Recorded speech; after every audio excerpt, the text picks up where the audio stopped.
Our two leaders today are Jason Robillard and Barefoot Ted. The most incredible capacity we have as humans is the capacity to move over this earth elegantly, gracefully, and successfully. And to have come to the conclusion in a generation of people that we needed all kinds of fancy equipment in order to do something that's our birthright certainly is indicative of a sign of a times out of balance. The good news about being out of balance is it's really easy to regain balance. Traditional shoes, you land on the ground with your heel, you pull it towards you forcibly, and you have the support of the shoe to do that, and the friction of the shoe. And then at the end, you are sprung off the ground by the arch support and by the toe part of the shoe.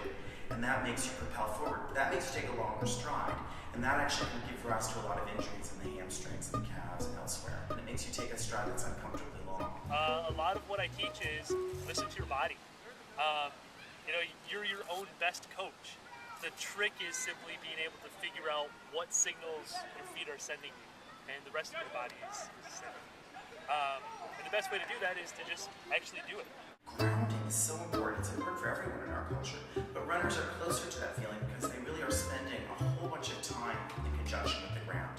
In a shoe, you're deliberately kind of kept away from the ground by padding that keeps you from feeling impact, and by kind of spring devices that help you to shoot off the ground without using your own feet. So some runners who really want to feel the earth under their feet because it's your best ally. The ground is really your ally when you run. And so these artificial devices help you in one way because they give you more spring and propulsion. But they hurt you in another very profound way in that because you can't feel the ground, it's much harder to organize your body and to feel yourself. Basically, the real advantage of barefoot running is it's a method to teach you good running form. I personally think it's the best method.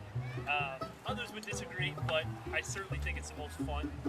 So the science of being able to say that barefoot running is good is there. It's going to be more of it. It's almost like saying breathing's good, or eating food is good, or things like that. Well, the main reason not to wear shoes is that you build your arch muscles. The muscles in your foot where the muscle tissue itself is in your foot are never used when you wear shoes, traditional shoes. And as you may know, when you walk barefoot on the sand, that person you met on Match.com, when you're walking in sand on the beach, you really feel the foot, and that's because the muscles are starting to work. The arch muscles are starting to strengthen.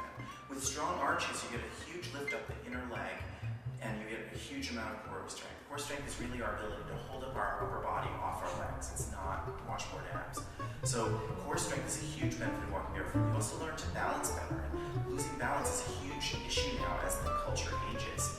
And if you want to lose your balance, you better learn to get some muscles in your feet. Feet cause issues everywhere else, or cause goodness everywhere else if they're working properly or poorly. And I think that what I've discovered from wearing barefoot shoes is that they give me more mobility with strength in different areas of my body, so I don't feel kind of so held into specific positions, say in my hip joints and in the lower back, which probably are the two most important areas. And then that kind of segues up into my neck. So I think I have a greater feeling of freedom with them. But in terms of injury, we don't know what's going to happen because people haven't been wearing these shoes long enough to see the long-term effects. Barefoot running to me has become kind of an epiphany that's more than just an awakening of becoming reacquainted and fascinated by the body that we all have. It's also turning out to be sort of a philosophy of life, I guess, in a sense that what other ways should we examine our lives and find our own way, but being more or less willing to accept the idea that maybe we're pretty good as we are without accoutrements. At least that's what I think. I mean, clothing's okay.